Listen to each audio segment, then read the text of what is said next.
اعوذ باللہ من الشیطان الرجیم بسم اللہ الرحمن الرحیم اللہم صلی علی محمد وآل محمد۔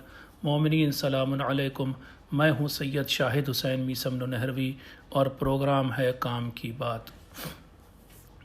کل کی ایپیسوڈ میں نے آمد ماہ مبارک رمضان کے بارے میں آپ سے بات کی تھی اور کہا تھا کہ یہ اللہ کا احسان ہے، کرم ہے کہ اس نے ایک بار پھر سے ہمیں اتنی عمر دی کہ ہم یہ ماہ مبارک رمضان بھی درک کر سکیں، اور اس کا مطلب یہ کہ اللہ نے ہمیں ایک بار پھر سے موقع دیا ہے کہ ہم اس سے پھر سے راز و نیاز کر سکیں، پھر سے اس کی طرف لوٹ سکیں، پھر سے اس کی طرف متوجہ ہو سکیں۔ جیسا کہ کہا جاتا ہے ماہ رمضان یہ وہ مہینہ ہے کہ جس میں آسمان کے دروازے کھلے ہیں۔ میں آسمان کے دروازے لفظ نہ کہوں بلکہ یہ کہوں تو بہتر ہوگا کہ اللہ کی بارگاہ تک پہنچنے اور اس سے بات کرنے اور اس کے سامنے اپنی عرض پیش کرنے کے دروازے کھلے ہوئے ہیں۔ Doors are wide open in this month. عزیزو، ایک بات میں آپ کے سامنے پہلے پیش کرتا ہوں، پھر شاید وہ بات کہہ سکوں جو میں کہنا چاہتا ہوں۔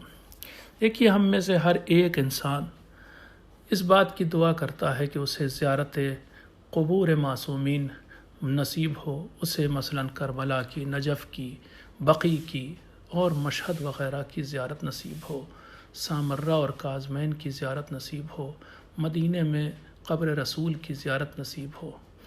پھر ایک عرصے تک دعا کرتے ہوئے اور انتظار کرتے ہوئے جب اسے وہ موقع ملتا ہے اور جب ایک زائر زیارت کرنے والا اس جگہ پر پہنچ جاتا ہے جو اس کی ساری زندگی کی تمنا تھی، آرزو تھی، یعنی سامنے امام کا حرم اور سامنے پھر داخل ہونے کے بعد امام کی زری، اور جب امام کی زری کو پکڑ بھی لیتا ہے تو مجھ جیسا انسان تو سمجھ میں نہیں آیا کہ اب کیا مانگوں۔ ساری زندگی تو یہ مانگ رہے تھے کہ ان کی بارگاہ میں، ان کی قبر پر، ان کی زری تک آنے کا موقع ملے۔ پھر اب موقع مل گیا، اب آ گئے تو اب کیا مانگیں؟ سب سے زیادہ تو سب سے بڑی تمنا، سب سے بڑی آرزو تو یہی تھی۔ اب وہ آرزو پوری ہو گئی، اب کیا مانگیں؟ اور مجھ جیسا انسان تو بالکل بلینک ہو جاتا ہے اس کا ذہن کہ اب کیا مانگیں، اب کیا رہ گیا۔ کچھ ایسی ہی کیفیت میری اس ماہ مبارک رمضان یا بلکہ ہر ماہ مبارک رمضان میں ہوتی ہے کہ جب ہم ماہ مبارک رمضان کا انتظار کرتے کرتے کہ اس وقت توبہ کے دروازے کھلے ہوں گے، اس وقت اللہ سے بات کرنے کے دروازے کھلے ہوں گے، اور جب وہ ماہ مبارک رمضان آ جاتا ہے تو پھر سمجھ میں نہیں آتا اللہ سے کیا مانگیں، کیا چھوڑیں، کچھ یاد نہیں رہتا، بدحواس سے ہو جاتے ہیں۔ اب اللہ کی بارگاہ میں کیا کہیں، کون سی چیز پہلے کہیں، کون سی چیز بعد میں کہیں۔ اسی مشکل کو حل کرنے کے لیے ہی تو ہمیں معصومین علیہ السلام نے بہت سی دعائیں سکھائی ہیں، بہت سی مناجات بتائی ہیں۔ اس ماہ مبارک رمضان میں میری کوشش ہوگی کہ میں امام زین العابدین علی بن الحسین علیہ السلام کی بتائی ہوئی وہ 15 مناجات، جنہیں مناجات 15 کہا جاتا ہے، جو مفاتی میں بھی ہیں موجود اور جو صحیفہ سجادیہ کے آخری حصے میں کبھی کبھی چھپتی ہیں، ان کو آپ کے سامنے ایک ایک کر کے پیش کروں۔ ان مناجات میں، ان دعاؤں میں امام زین العابدین علیہ السلام نے ہم کو بتایا کہ اللہ سے پھر تم کیا مانگو۔ ویسے تو بہت سی دعائیں ہیں، اسی امام کی بتائی ہوئی دعا بڑی مشہور دعا ہے جو سحر کے وقت پڑھی جاتی ہے، سحری کے وقت، کہ جسے ابو حمزہ صومالی بولا جاتا ہے، دعا ابو حمزہ صومالی۔ وہ دعا بھی ہے، بہت سی دعائیں، مگر اس بار میں فوکس کرنا چاہتا ہوں مناجات 15 پر۔ 15 دعائیں ہیں۔ انشاءاللہ ان دعاؤں کو دھیرے دھیرے آپ کی خدمت میں ڈسکس کریں گے۔ آج میں صرف مناجات لفظ کے بارے میں آپ سے بات کرنا چاہتا ہوں۔ دیکھیے، ہمارے ہندوستان، پاکستان کے ماحول میں، یہاں کے کلچر میں میں سمجھتا ہوں کہ کبھی بھی دعا کا کلچر ڈیولپ ہی نہیں ہوا۔ کبھی ہم سب کو، میں اس میں اب خود کو بھی شامل کرتا ہوں، ہمیں اللہ سے راز و نیاز کرنے، اللہ سے لو لگانے کا سلیقہ ہی نہیں آیا۔ اور معذرت کے ساتھ میں یہ بات کہہ رہا ہوں کہ ہم ہندوستانی اور پاکستانی اس سلسلے میں سب سے پیچھے ہیں. ہم الحمدللہ دوسری اچھائیاں ہیں ہم میں، مثلا ہم پوری رات امام حسین علیہ السلام کے غم میں ماتم کر سکتے ہیں، لیکن ہم اللہ کی بارگاہ میں بیٹھ کر 2 گھنٹے کی دعا، 1.5 گھنٹے کی دعا پڑھتے ہوئے ہمیں پھر بڑی ہی کسالت، بہت ہی تھکاوٹ محسوس ہونے لگتی ہے، ہم اوب جاتے ہیں بڑی جلدی. اس کے برعکس ایرانی لوگ اللہ سے لو لگانے میں ہم سے آگے ہیں. ایران کے شیعوں کی میں بات کر رہا ہوں. وہ گھنٹوں بیٹھ کر اللہ سے بات کرنا، دعا پڑھنا، دعائے کمیل اگر وہ پڑھتے ہیں تو ان کی گھنٹے سوا گھنٹے کی دعا ہوتی ہے. یا مثلا دعائے عرفہ جو امام حسین علیہ السلام کے روز عرفہ پڑھتے ہیں وہ لوگ 3 4 گھنٹے حرم میں وہ دعا چلتی ہے، کبھی کبھی 5 اور 6 گھنٹے بھی چلتی، مگر کوئی انسان وہاں پر مجمع میں اوبتا نہیں ہے، تھکتا نہیں ہے. یہ تو ایک چیز تھی. دوسرے یہ کہ ہمارے یہاں ہندوستان اور پاکستان میں مناجات لفظ ہی نہیں سمجھا گیا. شاید ہمارے یہاں مناجات کسے کہا جاتا ہے؟ چھپی ہوئی بھی ملتی ہیں. حضرت عباس کی مناجات، بی بی فاطمہ زہرا کی مناجات، امام حسین کی مناجات، حضرت علی کی مناجات، چھوٹی کتابیں مل رہی ہوتی، اور اس میں کچھ نوحے کی شکل میں کچھ اپنی حاجات ہوتی ہیں کہ جن کو سب مل کے پڑھتے ہیں. ماتم بھی ہو جاتا ہے کبھی کبھی، یا یوں ہی پڑھتے ہیں سب مل کر کے. اسی پہ ماتم ہو جاتا ہے تو اسے فریادی ماتم بول دیتے ہیں. لیکن مناجات اس کا نام نہیں تھا، مناجات کسی اور چیز کا نام ہے. میں وہی آج بتانا چاہتا ہوں.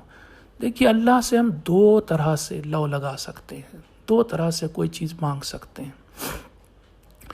کبھی ایسا بھی ہوتا ہے کہ ہم تمام مجمع کے ساتھ 10-20 لوگ ہیں، 50 ہیں، 1000 ہیں، ان کے ساتھ کوئی چیز، ان کے ساتھ بیٹھ کر ایک خاص سیٹنگ میں، ایک خاص جلسے میں بیٹھ کر کے دعا کرتے ہیں. جیسے کہ آپ نے دیکھا ہوگا حرم امیر المومنین میں، حرم امام حسین میں، حرم امام رضا علیہ السلام میں، ان سب میں لوگ مل کر کے دعائے کمیل پڑھتے ہیں. یہ دعا ہے جس میں سب لوگ ہوتے ہیں.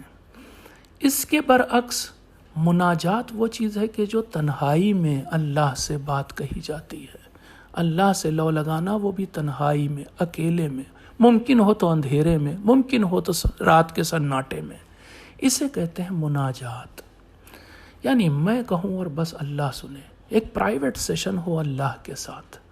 کوئی ایسی بات تو ہے نا کبھی کبھی ہمارے دل میں آتی، جو دل چاہتا ہے میں صرف اپنے مالک سے کہوں، اپنے رب سے کہوں، کسی کو نہ بتاؤں، کسی کو نہ سناؤں. اسی کو مناجات کہا جاتا ہے. تو دعا اور مناجات میں ویسا ہی فرق ہے جیسے نماز جماعت میں اور گھر پر خاموشی سے پڑھی گئی نماز شب میں. نماز جماعت میں تمام لوگوں کے ساتھ انسان نماز پڑھتا ہے، اور نماز شب وہ ہوتی جس میں چھپا کر گھر کے کونے میں، سناٹے میں، اندھیرے میں نماز شب پڑھی جائے تو زیادہ ثواب ہے. جتنا چھپایا جائے اتنا زیادہ ثواب ہے.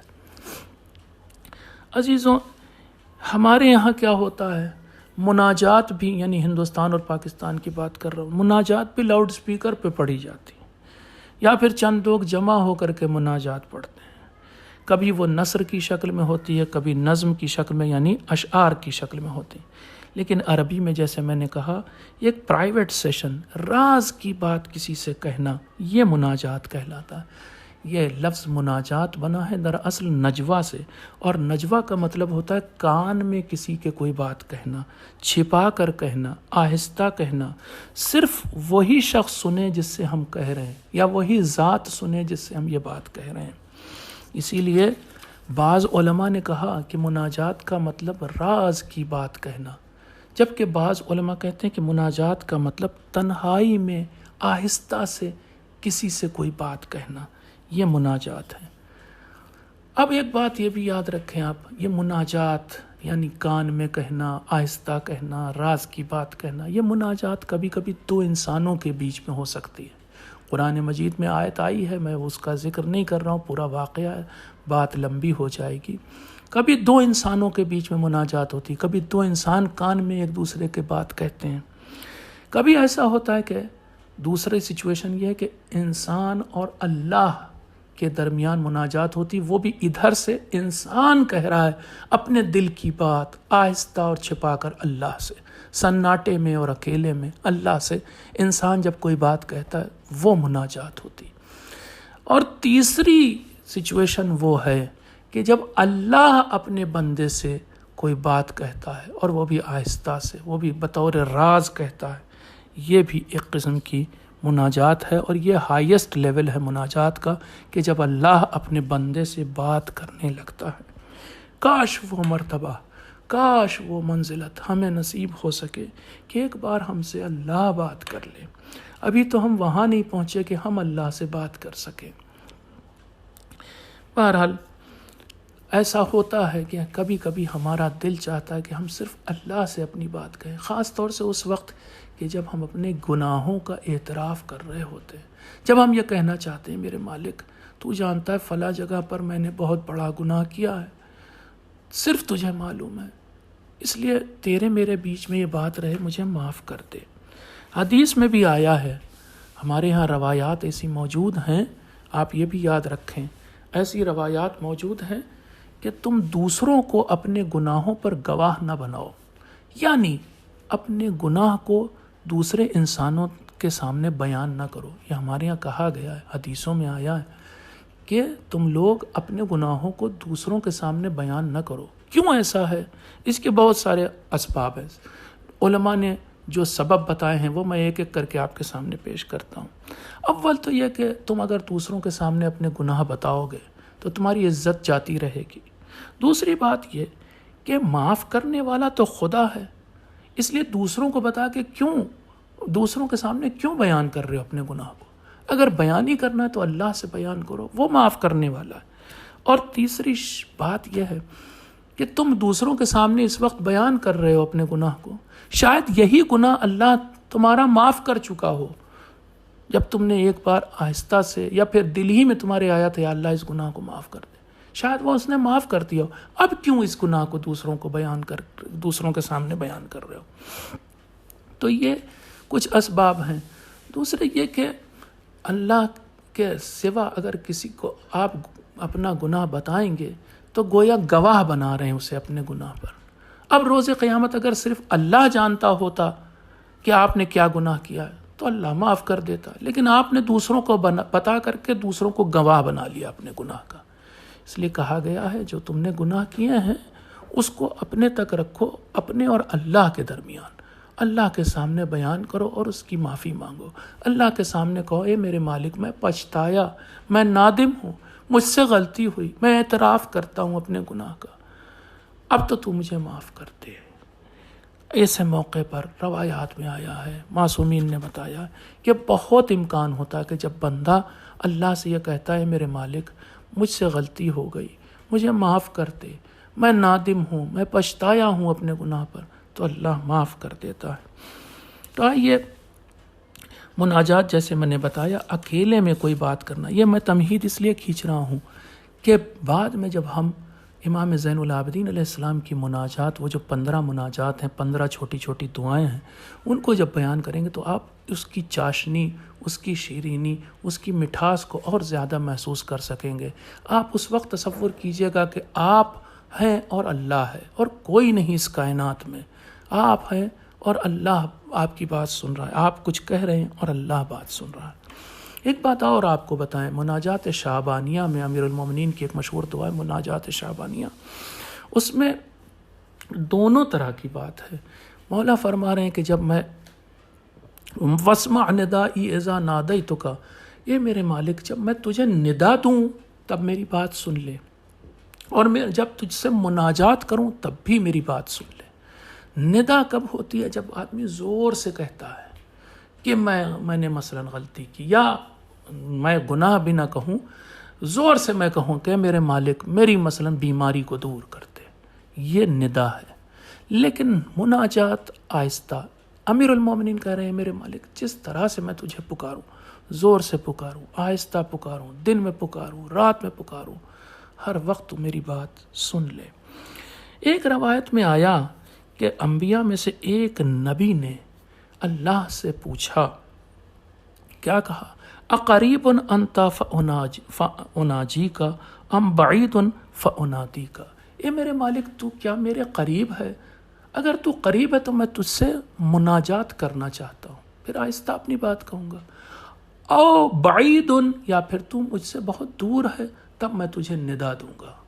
اس سے بھی پتہ چلتا ہے کہ مناجات کا مطلب یہ ہے کہ آہستہ سے اپنی بات اللہ کی بارگاہ میں کہنا۔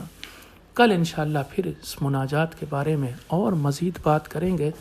آپ کو میں بتانا چاہتا ہوں یہ ماہ مبارک رمضان کی راتیں بہترین موقع ہے اللہ سے مناجات کرنے کا۔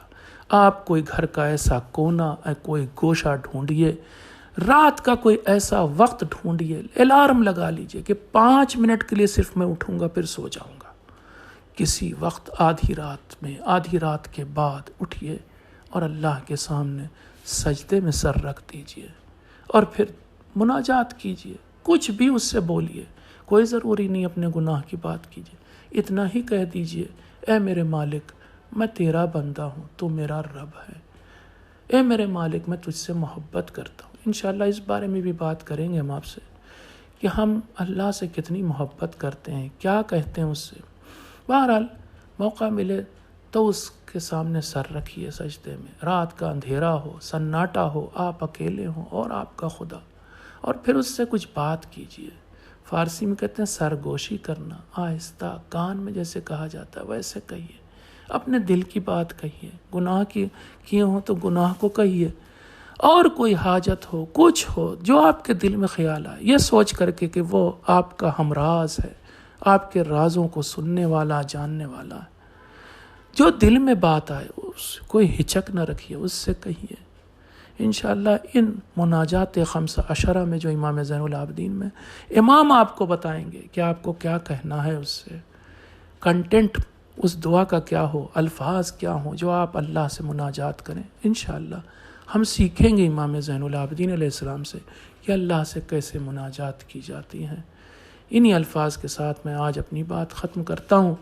آپ سے دعا کرتا ہوں کہ اس ماہ مبارک رمضان میں مجھے، میرے والدین کو، میرے اعزاء و اقارب کو، اور تمام مومنین و مومنات کو، تمام محبان اہل بیت، تمام وہ لوگ جو پچھلے سال کورونا میں ہم سے جدا ہو گئے، تمام وہ شہداء، صالحین و صدیقین جنہوں نے عزاداری کو، حرم کو، مقامات مقدسہ کو بچانے میں، اسلام کو بچانے میں اپنی جان دے دی، ان سب کو اپنی دعاؤں میں یاد رکھیے گا، ان سب کے لیے دعائے خیر کیجیے گا، زندہ ہو یا مردہ سب کے لیے دعا کیجیے گا۔ والسلام علیکم ورحمۃ اللہ وبرکاتہ۔